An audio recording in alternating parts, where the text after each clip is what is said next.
ओम श्री गणेशाय नमः। श्री जानकी वल्लभो विजिते श्री रामचरितमानस तृतीय सोपान अरण्य कांड में अब आगे का वर्णन सुनिए।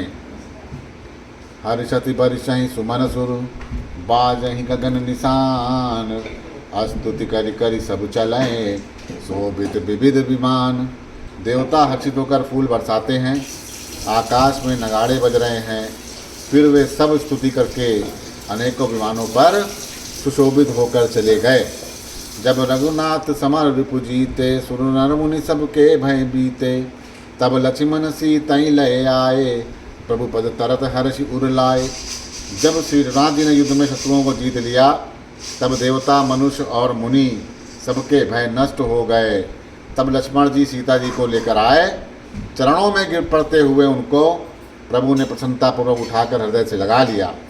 सीता चितव श्याम मधुगाता परम प्रेम लोचनया घाता, पंचवटी बस श्री रघुनायक करत चरित सुन मुनि सुखदायक। सीता राम के श्याम और कोमल शरीर को परम प्रेम के साथ देख रही है, नेत्र अघाते नहीं हैं। इस प्रकार पंचवटी में बसकर श्री रघुनाथ जी देवताओं और मुनियों को सुख देने वाले चरित्र करने लगे। धुआं देख कर दूषण के राजा ये सूपनखा रावण प्रेरा, बोली वचन क्रोध कर भारी देश कोस कै सुरत विसारी। कर दूषण का विध्वंस देखकर सूपनखा ने जाकर रावण को भड़काया। वह बड़ा क्रोध करके वचन बोली, तूने देश और खजाने की सुधि ही भुला दी है भाई। करसी पान सो वस दिनु राति सुधि नहीं तब सिर पार आरती। राजनीत बिनु धन बिनु धर्मा हरहि शर्म पे बिनु सतुकर्मा। विद्या बिनु विवेक उपजाए सम फल पढ़े किए और पाए। संगत जाति संगते जति कुमंत ते राजा, मानते ज्ञान पानते लाजा। शराब पी लेते हो, दिन रात पड़े सोता रहता है, तुझे खबर नहीं कि शत्रु तेरे सिर पर खड़ा है। नीति के बिना राज्य और धर्म के बिना धन प्राप्त करने से, भगवान को समर्पण किए बिना उत्तम कर्म करने से और विवेक उत्पन्न किए बिना विद्या पढ़ने से परिणाम में श्रम ही हाथ लगता है। विषयों के संग से सन्यासी, बुरी सलाह से राजा, मान से ज्ञान और मदिरा पान से लज्जा। प्रीति प्रणय बिनु मद ते गुनी, ना सही बेगी नीति यस सुनी। मदिरा पान से लज्जा, नम्रता के बिना नम्रता से होने से प्रीति और मद या अहंकार से गुणवान शीघ्र ही नष्ट हो जाते हैं। इस प्रकार नीति मैंने सुनी है, ये सूपनखा रावण से कहती है। रिपुरुज पावक पाप प्रभु अहि गनई न छोट करी। अस कहीं विविध विलाप करी लागी रोदन करन। शत्रु, रोग, अग्नि, पाप, स्वामी और सर्प को छोटा करके नहीं समझना चाहिए। ऐसा कहकर सूपनखा अनेक प्रकार से विलाप करके रोने लगी। सबा मांझ परि व्याकुल बहु प्रकार कहीं रोए। तुहि जियत दस कंदर मोर के अस गति होए। रावण की सभा के बीच वो व्याकुल होकर पड़ी हुई कई प्रकार से रो रो कर कह रही है कि अरे दशग्रीव, तेरे जीते जी मेरी क्या दशा होनी चाहिए। सुनत सभासद उठे बुलाई, समुझाई गही बाएं उठाई। कहे लंकेश कहस निज बाता, कही तब नासा कान निपाता। सूपनखा के वचन सुनते ही सभासद उकला उठे। उन्होंने सूपनखा की बाँह पकड़कर उसे उठाया और समझाया। लंकापति रावण ने कहा, अपनी बात तो बताओ, किसने तेरे नाक कान काट लिए। अवध नृपति दशरथ के जाए, पुरुष सिंह बन खेलने आए। समझ परी मोहि उन कह करनी, रहित निशाचर करई धरनी। बोली कि अयोध्या के राजा दशरथ के पुत्र जो पुरुषों में सिंह के समान हैं, वन में शिकार खेलने आए हैं। मुझे उनकी करनी ऐसी समझ पड़ती है कि वे पृथ्वी को राक्षसों से रहित कर देंगे। जिनकर भुजबल पाई दशानन, अभय भय विचरत मुनिकानन। देखत बालक काल समाना, परम धीर धन भी गुण नाना। इनकी भुजाओं का बल पाकर हे दशमुख मुनि लोग वन में निर्भय होकर विचरने लगे। वे देखने में तो बालक हैं पर हैं काल के समान। वे परम धीर श्रेष्ठ धनुर्धर और अनेकों गुणों से युक्त हैं। अतुलित बल प्रताप तहु भ्राता खल बल रथ सुर मुनि सुखदाता। शोभा धाम रामेश नामा तिनके संग नारी श्यामा। दोनों भाइयों का बल प्रताप अतुलनीय है। वे दुष्टों के वध करने में लगे और देवता और मुनियों को सुख देने वाले हैं। वे शोभा के धाम हैं, राम ऐसा उनका नाम है। उनके साथ एक तरुणी सुंदरी स्त्री भी है। रूप राशि विद नारी संवारी रति सत कोटि तासु बलिहारी। तासु अनुज कटे काटे सुतिनासा सुन तब भगनि करहि परिहासा। विधाता ने उस स्त्री को ऐसी रूप की राशि बनाया कि 100 करोड़ रति या कामदेव की स्त्री उस पर निछावर है। उन्हीं के छोटे भाई ने मेरी नाक कान काट डाले। मैं तेरी बहन हूँ यह सुनकर वे मेरी हंसी करने लगे। कर दूषण सुन लगे पुकारा छन महु सकल कटक उन्मारा। खर दूषण तिसरा कर घाता सुन 10 शीस जरे सब गाता।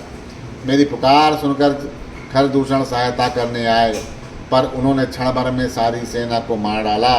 खर दूषण और तिसरा का वध सुनकर रावण के सारे अंग जल उठे। सूप न कहीं समुझाय करी बल बोल से बही बाप।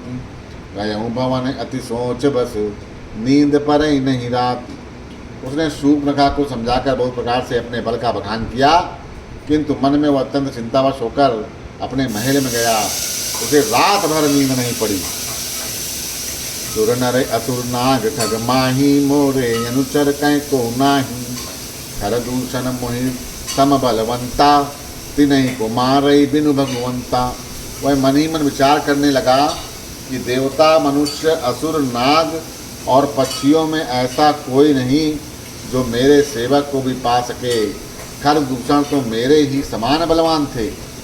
उन्हें भगवान के सिवा और कौन मार सकता है। सुर रंजन भंजन मही भारा जो भगवंत लीने अवतारा। तो मैं जाई बैरू हटि करऊँ प्रभु सर प्राण तजे भवतरनु। देवताओं को आनंद देने वाले और पृथ्वी का भार हरण करने वाले भगवान ने यदि अवतार लिया है तो मैं जाकर उनसे हठ पूर्वक वैर करूँगा और प्रभु के बाण से प्राण छोड़कर भव सागर से तर जाऊँगा। होई भजनु न तामस देहा मन क्रम बचन मंत्र दृढ़ एहा। जो नर रूप भूप सुत कोऊ हरि हऊ नारी जीत न दोऊ। इस तामस शरीर से भजन तो होगा नहीं, अतएव मन वचन और कर्म से यही दृढ़ निश्चय है। यदि वे मनुष्य रूप कोई राजकुमार होंगे तो उन दोनों को रण में जीत कर उनकी स्त्री को हर लूँगा। चला अकेल जान चढ़ित हवा बस मारीच सिंधु तह जयवा। इहु राम जसी जुगति बनाई सुनहु उमा सो कथा सुहाई। यूँ विचार करके रावण रथ पर चढ़कर अकेला ही वहाँ चला जहाँ समुद्र के तट पर मारीच रहता था। शिव जी कहते हैं कि हे पार्वती, यहाँ श्री रामचंद्र जी ने जैसी युक्ति रची वह सुंदर कथा सुनो। लक्ष्मण गए बनहि जब लेन मूल फल कंद। जनक सुतासन बोले बिहसी कृपा सुख वृंद। लक्ष्मण जी जब कंद मूल फल लेने के लिए वन में गए तब अकेले में कृपा और सुख के समूह श्री रामचंद्र जी ने हंसकर जानकी से कहा। सुनहु प्रिया व्रत रुचिर सुशीला मैं कछु कर भी ललित नर लीला। तुम पावक महु करहु निवासा जौ लगी करहु निशाचर नासा। हे प्रिय, हे सुंदर पतिव्रत धर्म का पालन करने वाली सुशीले, सुनो, मैं अब कुछ मनोहर मनुष्य लीला करूँगा। इसीलिए जब तक मैं राक्षसों का नाश करूं तब तक तुम अग्नि में निवास कर जाओ। जब ही राम सब कहा बखानी प्रभु पद धर ही अनल समानी। यदि प्रतिबिंब राखी तही सीता तई सहशील रूप सुविनीता। श्री राम ने ज्यों ही सब समझाकर कहा त्यों ही श्री सीता जी प्रभु के चरणों को हृदय में धरकर अग्नि में समा गईं। सीता ने अपनी ही छाया मूर्ति वहाँ रख दी, जो उनके जैसे ही शील स्वभाव और रूप वाली और वैसे ही विनम्र थी। लक्ष्मण हूँ यह मरम न जाना, जो कछु चरित रचा भगवाना। दसमुख गयऊँ जहाँ मारीचा, नाय मात स्वार्थ रत नीचा। भगवान ने जो कुछ लीला रची, इस रहस्य को केवल सीता और राम ही जानते थे, लक्ष्मण ने भी नहीं जाना। स्वार्थ परायण और नीच रावण वहाँ गया जहाँ मारीच था और उसको सिर नवाया। नवन नीच कैयति दुखदाई, जिमि अंकुश धन उरग बिलाई। भयदायक खल कै प्रिय बानी, जिमि अकाल के कुसुम भवानी। नीच का झुकना नम्रता भी अत्यंत दुखदायी होता है, जैसे अंडकुश, धनुष और सांप और बिल्ली का झुकना। हे भवानी, दुष्ट की मीठी वाणी भी उसी प्रकार भय देने वाली होती है, जैसे बिना ऋतु के फूल। कर पूजा मारीच तब, सादर पूछी बात। कवन हेतु मन व्यग्रयति, अकसर आयहु तात। तब मारीच ने उसकी पूजा करके आदरपूर्वक बात पूछी, हे तात, आपका मन किस कारण इतना अधिक व्यग्र है और आप अकेले आए हैं? दसमुख सकल कथा ते ही आंगए, कही सहित अभिमानी अभागे। ओह कपट मृग तुम छलकारी, जय विध हरि आनव न पुनारी। भाग्यहीन रावण ने सारी कथा अभिमान सहित उसके सामने कही और फिर कहा, तुम छल करने वाले कपट मृग बन जाओ, जिस उपाय से मैं उस राजकुमार को राजवधू को हर के ले आऊं।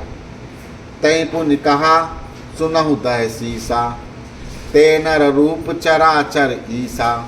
तासो तात बयरु नहीं की जय, मारे मरें जियाए जी जय।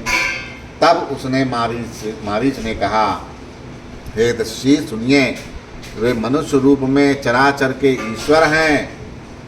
हे तात, उनसे वैर न करना, उन्हीं के मारने से मरना और उन्हीं के जिलाने से जीना होता है। सबका जीवन मरण उन्हीं के हाथ है। बोलो सियावर रामचंद्र की जय हो।